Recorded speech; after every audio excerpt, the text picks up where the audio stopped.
बच्चों में बुखार के झटके, ये एक ऐसी खौफनाक सूरत हाल है। तमाम माँ बाप उसको देखते ही शदीद परेशान हो जाते हैं, अस्पताल भागने लग पड़ते हैं। क्या होते हैं, कैसे होते हैं और उस वक्त क्या करना चाहिए और उसके बचाव के लिए क्या करना चाहिए, मैं आपको भी बताता हूँ। मैं डॉक्टर नईम ज़फ़र हूँ, बच्चों का डॉक्टर हूँ और पाकिस्तान पीडियाट्रिक एसोसिएशन जो बच्चों के डॉक्टरों की तंजीम है उसका इस वक्त मैं सदर हूँ और आपसे मैं इस वक्त हेल्थ मैटर्स के ताउन से बात कर रहा हूँ। सबसे तो पहली बात ये कि फेब्रल फिट्स यानी बच्चे के बुखार में झटके क्या होते हैं और कब होते हैं। आम तौर पे किसी भी वजह से अगर बच्चे को बुखार हो, तकरीबन 6 माह की उम्र से लेके और 4-5 साल की उम्र तक तो उसको बुखार के झटके लग सकते हैं। इसकी डेवलपमेंटल वजूहात हैं कि दिमाग अभी तक इतना मैच्योर नहीं हुआ कि उन सिग्नल्स को दबा सके, तो वो जो इरिटेटिंग सिग्नल्स आते हैं उसकी वजह से दिमाग में झटकों की कैफियत पैदा हो जाती है। अगर कोई भी बुखार के झटके 4-5 महीने से पहले हों या 5-6 साल की उम्र के बाद हों तो वो बुखार के झटके नहीं कहलाते, वो बुखार में झटके कहलाएंगे। क्योंकि बुखार किसी भी तरह का हो, अगर किसी को मिर्गी की तकलीफ़ है या झटकों की तकलीफ़ है तो वो उसे ख़राब करेगा।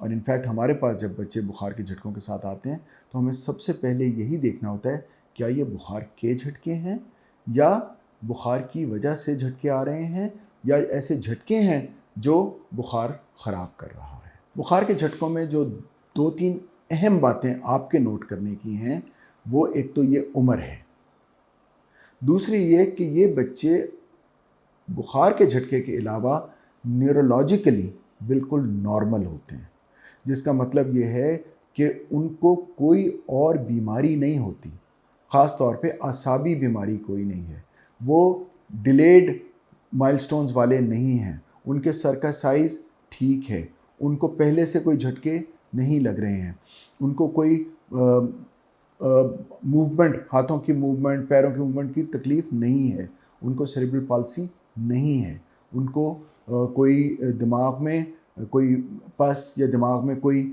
और इन्फेक्शन नहीं है या कोई स्पेस ऑक्यूपाइंग लीजन जिसको हम कहते हैं वो चीज़ नहीं है, तब वो बुखार के झटके कहलाएंगे। पहली बात उम्र, दूसरी बात न्यूरोलॉजिकली नॉर्मल, तीसरी बात बुखार के झटके हमेशा जनरलाइज्ड होते हैं, जिसका मतलब ऐसा नहीं होगा कि एक बाजू हिल रहा है तो बुखार का झटका है, या बच्चे को जो बुखार के झटके हैं एब्सेंस सीजर्स, वो बुखार के झटके नहीं होते। बुखार के झटके जनरलाइज टॉनिक क्लॉनिक, दोनों हाथों, दोनों पैरों, आँखें, मुंह, ये सारी की सारी चीज़ें उसमें आती हैं।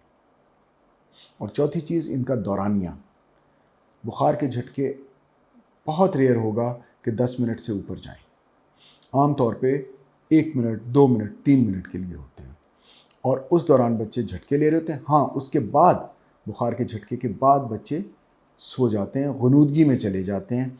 वो एक इसको टाइम को आप ना नापिए, झटकों के टाइम को नापिए, तो वो ज़्यादा लंबा टाइम नहीं होता। तीसरी और आखिर में ये बात कि बुखार के झटके अक्सर एक बीमारी में एक ही दफ़ा लगते हैं।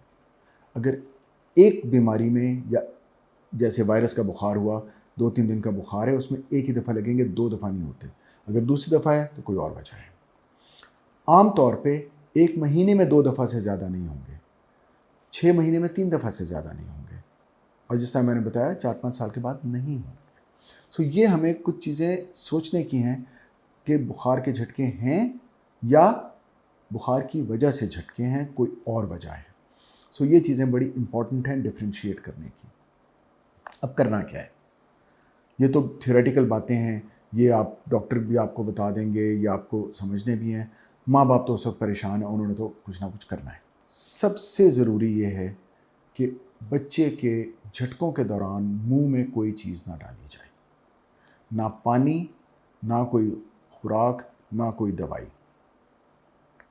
इस वक्त बच्चे को आपने सिर्फ़ और सिर्फ करवट देनी है और इंतज़ार करें कि वो झटके रुक जाएं। कितनी देर इंतज़ार करना है? 5 मिनट। 5 मिनट इंतज़ार करें तो तकरीबन 90% झटके रुक जाते हैं उस वक्त। हाँ, अलबत्ता अगर 5 मिनट तक ना रुके तो फिर आपको फ़ौरन उसको किसी डॉक्टर के पास ले जाना है, किसी मतब में ले जाना है, किसी अस्पताल ले जाना है, ताकि वहाँ पे उसका इलाज हो सके। जिस तरह मैंने कहा कि अक्सर 10 मिनट में तमाम रुक जाते हैं, लेकिन कुछ झटके जो बुखार के झटके नहीं होते, वो लंबे हो जाते हैं और वो दिमाग को नुकसान पहुँचाते हैं। सो ये ताकि ये चीज़ हो सके तो आपको फ़ौरन पैनिक नहीं करना, उस वक़्त इसका इलाज करना है। बुखार को नीचे लाना है। कई दफ़ा बुखार बहुत तेज़ होता है तो बुखार के झटके लगते हैं। बुखार के झटके अक्सर औक़ात लगते हैं जब बुखार तेज़ी से ऊपर जा रहा होता है। तो ज़रूरी नहीं है कि उस वक़्त बुखार 104 हो। हो सकता है उस वक़्त बुखार 100 हो, 101 हो और उसमें भी झटके लग जाएँगे। आपने बच्चों को ताज़ा पानी की पट्टियाँ करनी है, बच्चे को नहला देना है, डिपेंडिंग ऑन द टेम्परेचर। फ़ौरन पैरासिटामॉल नहीं देनी, उस वक़्त नहीं, जब तक झटके रुक नहीं जाते, गुरूदी से वो बाहर नहीं आ जाता। और उसके बाद फिर आप जाके उसको तशख़ीस कराते हैं। पहली दफ़ा अगर हैं तो आपको डॉक्टर के पास जाना है और वो आपको बताएगा कि ये बुखार के झटके हैं या नहीं हैं और इसका क्या इलाज करना है। बाज़ औक़ात बुखार के झटके की प्रिवेंशन के लिए हम डायज़ेपाम की गोलियाँ तजवीज़ करते हैं। डायज़ेपाम के टीके भी पर रेक्टम नेज़ोगैस्ट्रिक ट्यूब से दिए जा सकते हैं, लेकिन वो आम तौर पे यहाँ पे लोग करते नहीं हैं, मगर वो एक बहुत अच्छा इलाज है जिन बच्चों को बार बार बुखार के झटके लग रहे हों या कोई भी झटके लग रहे हों। वैलियम की गोली या डायज़ेपाम की गोली ये बच्चों को अगर दी जाए और ये डॉक्टर तजवीज़ करेगा तो वो प्रिवेंशन करती है और अगली दफ़ा बुखार हो भी तो झटके नहीं लगते। सो ये एक प्रिवेंशन का अमल है जो कि हम कर सकते हैं। आखिर में मैं आपको एक चीज़ बहुत इंपॉर्टेंट बताता चलूँ। एक तो मैंने पहले आपको बताया कि हमें डिफ्रेंशिएट करना है कि ये बुखार के झटके हैं या कोई और झटके हैं जो बुखार में ख़राब हुए हैं। और जो बहुत इंपॉर्टेंट मैसेज मैं आपको देना चाह रहा हूँ, जिसमें आपके लिए ज़रा सा सुकून है कि ये दे आर रिलेटिवली कॉमन। तकरीबन हर 100 में से 5 बच्चे को बुखार के झटके कभी ना कभी ज़रूर लगे हैं। और बुखार के झटके अगर प्योर बुखार के झटके हैं तो उससे दिमाग किसी तरीके से मुतासिर नहीं होता लॉन्ग टर्म। उसमें कोई किसी चीज़ की कमी नहीं आती, ना ये झटके बाद में लगते हैं, ना उसके अक्ल समझ में कोई कमी आती है, ना उसकी पढ़ाई में कोई मुतासर होगा और वो जितना उसने आईक्यू वगैरह है वो सारा नॉर्मल होगा, कोई हिस्सा भी जिस्म का कमज़ोर नहीं होता। सो बुखार के झटके रिलेटिवली बिनाइन गिने जाते हैं, इसका मतलब है उनका कोई नुकसान नहीं होता लॉन्ग टर्म, सिर्फ वक्ती तौर पे वो हमें मुश्किलात में डालते हैं। बहुत बहुत शुक्रिया।